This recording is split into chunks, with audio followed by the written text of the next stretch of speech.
जानता है, बंगाल में नहीं बल्कि विश्व में।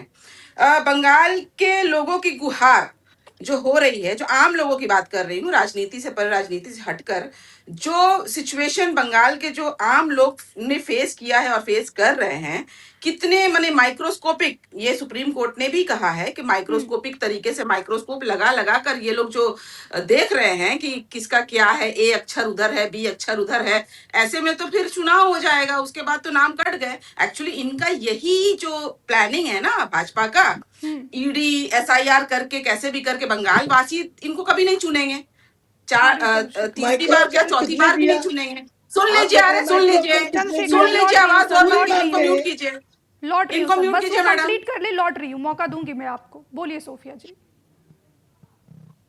तो ममता बनर्जी ने जो आवाज लगाई है, सुप्रीम कोर्ट तक जो पहुंची है, और इनकी खुजली बता रही है कि इनको कितनी तकलीफ है, क्योंकि ये बिल्कुल देश के सामने ये एक्सपोज होने वाले हैं, एक्सपोज हो गए इनफैक्ट।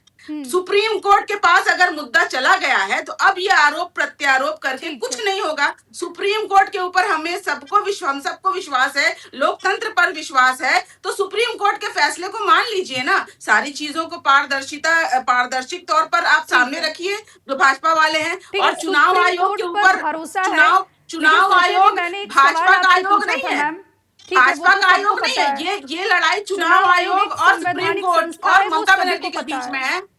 सोफिया जी, यहाँ पर मैंने आपसे सवाल पूछा था कि ममता बनर्जी कह रही है, आप लोग आरोप लगा रहे हैं कि 58 लाख लोगों के नाम कट गए, फिर आपके बीएलए क्या कर रहे हैं? उन्होंने अभी तक कितनी शिकायतें दर्ज करवाई?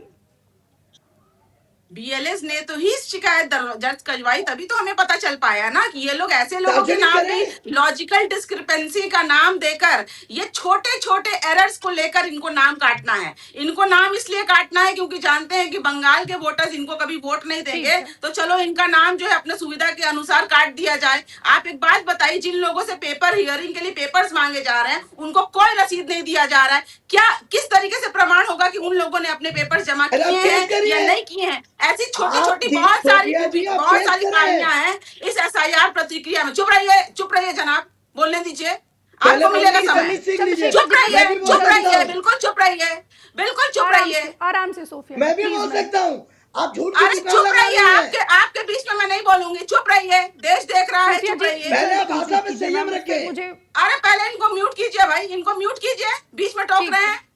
ठीक है, आप कंप्लीट कीजिए मैम, आप कंप्लीट कीजिए जल्दी से। ये तो बीच में बोल दे रहे, क्या कंप्लीट करूं मैं बातों के बीच में? ये तो जान रहे हैं ना, मुद्दे के बाद में सोफिया खान जो है मुद्दे पर आ गई, वहां पे बीच में कैची लगा दो, कैची लगा दो। अरे भाई क्या करेंगे आप लोग, पूरा देश देख रहा है। ममता बनर्जी के टक्कर में ना कोई हिंदुस्तान में पैदा नहीं हुआ, माई का लाल पैदा नहीं हुआ है। ममता बनर्जी से डर, सुनिए, ममता बनर्जी से डर के दिल में छुप जाइए आप लोग जाकर। ममता बनर्जी का टक्कर आप लोग ना पूरे देश के इतिहास में, वो शेरनी पैदा हुई थी और शेरनी है, उस शेरनी से ये जितने भी गीदड़ हैं वो डर गए हैं। शाल और कोट से ऊपर उठकर के बात कीजिए और दूसरों के बीच में बात करना बंद कीजिए, बात करना बंद कीजिए, सहनशीलता लाइए। भाजपा वाले भागा करके चिल्लाने से कुछ थोड़ी होता है।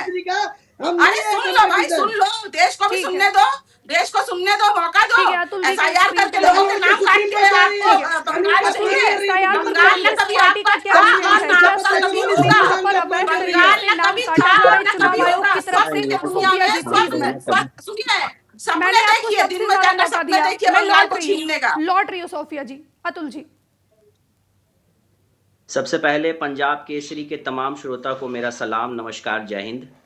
आज का आपका विषय है कि सुप्रीम कोर्ट से लेके इसी तक जो लड़ाई लड़ रही हैं माननीय ममता बनर्जी साहिबा, तो मैं स्पष्ट कर देना चाहता हूं एक बात को कि पश्चिम बंगाल प्रदेश कांग्रेस कमेटी के जानिब से already honourable supreme court of India में एक केस फाइल हुआ है सर से रिलेटेड, और आज की सुनवाई में आपने देखा होगा सॉलिसिटर जनरल ने यह एडमिट किया है कि इससे रिलेटेड एक पिटीशन पेंडिंग है, और chief justice of India Suryakant ji ने मंडे को फिक्स किया है, और हम लोग इस पे एफिडेविट भी फाइल करने जा रहे हैं, जिसकी सुनवाई और भी रिलेटेड जो भी पिटीशंस हैं उनको साथ में सुना जाएगा।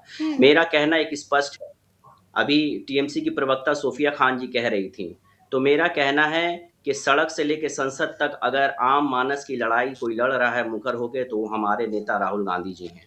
आपने देखा होगा वोट चोर गद्दी छोड़ का जो नारा दिया है पूरे देश में, और जो कर्नाटका से लेके जहां अलंड तक आप देख रहे हैं फॉर्म 7